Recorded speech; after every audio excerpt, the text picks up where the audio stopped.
चुनावी मौसम में बड़े बड़े नेताओं का मुजफ्फरनगर में आगमन बता रहा है कि लोकसभा चुनाव में मुजफ्फरनगर सीट बड़ी महत्वपूर्ण है। आज देश के गृह मंत्री अमित शाह शाहपुर के राष्ट्रीय इंटर कॉलेज के मैदान में जनसभा को संबोधित करने पहुंचे। अपने करीब 12 मिनट के भाषण में उन्होंने दंगों के बाद पलायन का मुद्दा उठाते हुए भ्रष्टाचारियों पर सख्त रुख दिखाते हुए बोले, सभी भ्रष्टाचार करने वालों को सरकार जेल में डालेगी।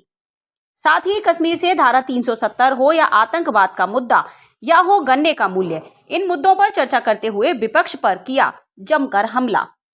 अगर हमें सम्मानजनक वेतन नहीं मिलता तो ये वापस ले लिया जाए।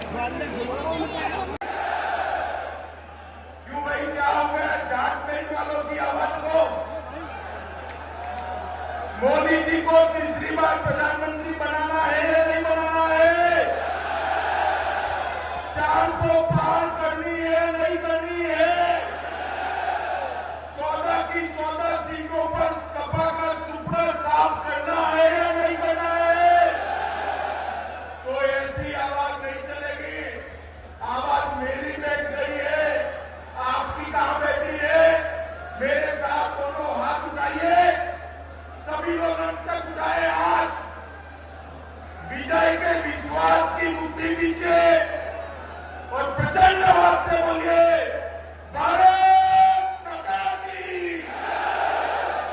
भारत माता की। भाई और बहनों, मुझे बताओ, ये कश्मीर जो है हमारा है या नहीं है? जोर से बोलो, कश्मीर हमारा है या नहीं है? धारा 370 हटनी चाहिए थी या नहीं हटनी चाहिए थी?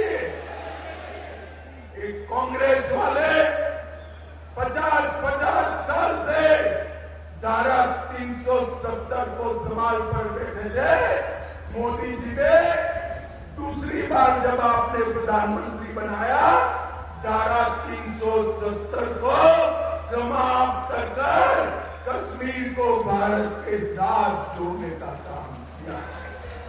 भाइयों और बहनों, नरेंद्र मोदी जी ने कश्मीर में से आतंकवाद को समाप्त करने का काम किया है। सर्जिकल स्ट्राइक और एयर स्ट्राइक कर पाकिस्तान के घर में घुसकर आतंकवादियों का सफाया करने का काम नरेंद्र मोदी जी ने किया। भाइयों और बहनों, ये जो गठबंधन गठबंधन है, अखिलेश यादव जी की पार्टी, कांग्रेस पार्टी, ये कभी नहीं चाहते थे अयोध्या में राम मंदिर बने। मुझे बताओ, अयोध्या में राम मंदिर बनना चाहिए था या नहीं बनना चाहिए था? जोर से बोलो, बनना चाहिए था या नहीं बनना चाहिए था? कांग्रेस पार्टी ने 70 साल तक राम जन्मभूमि के मुद्दे को अटका कर रखा, लटका कर रखा, भटका कर रखा। मोदी जी ने केस भी जीता, भूमि पूजन भी किया और 22 जनवरी को रामलला की प्राण प्रतिष्ठा भी कर दी। मोदी जी ने देश को सुरक्षित किया है। मोदी जी ने देश को समृद्ध किया है। मोदी जी ने एमएसपी पर आजादी के बाद सबसे ज्यादा खरीदी करने का काम नरेंद्र मोदी जी ने किया। भाइयों और बहनों, आज मैं पश्चिमी उत्तर प्रदेश में आया हूं। 2014 में मैं भाजपा का प्रभारी था। मैं यहाँ आया था, कैराना से, मुजफ्फरनगर से, सहारनपुर से पलायन चालू हो गया। यहाँ पर कोई सुरक्षित नहीं। आपने 2017 में भाजपा की सरकार बनाई, योगी सरकार ने यहाँ पर गुंडों का आतंक बंद कर यहाँ पलायन रोका है और लोगों को सुरक्षित किया है। पहले चरण में यहाँ चुनाव है, कहीं कोई कसर मत छोड़ना साथियों। पहले तो थोड़ी बहुत कसर थी, अब जब लोकदल और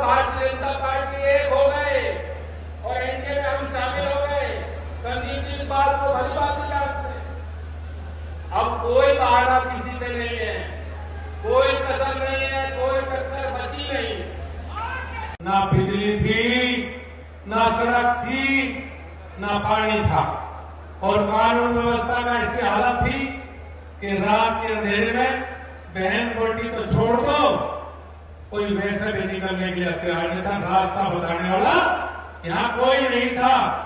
इस पश्चिम उत्तर प्रदेश में समाजवादी पार्टी की सरकार में ब्लैक लिस्टेड थे, ब्लैक लिस्टेड।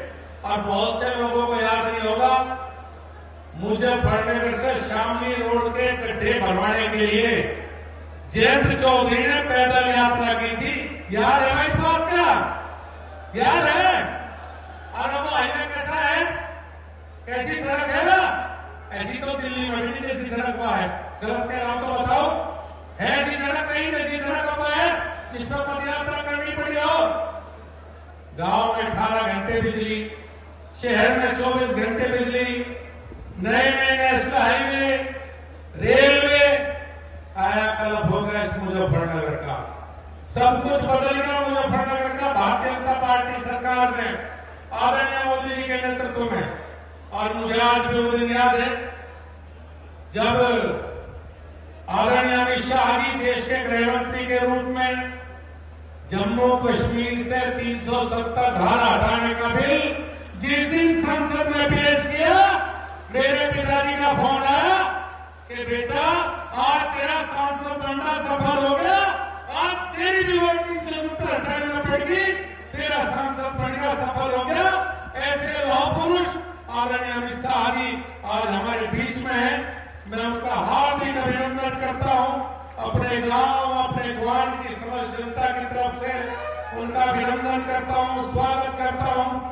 और आज उनके आने से इस पश्चिम उत्तर प्रदेश में जो पछुआ हवा चलेगी, और पछुआ हवा का तुम्हें पता ही है क्या होगा।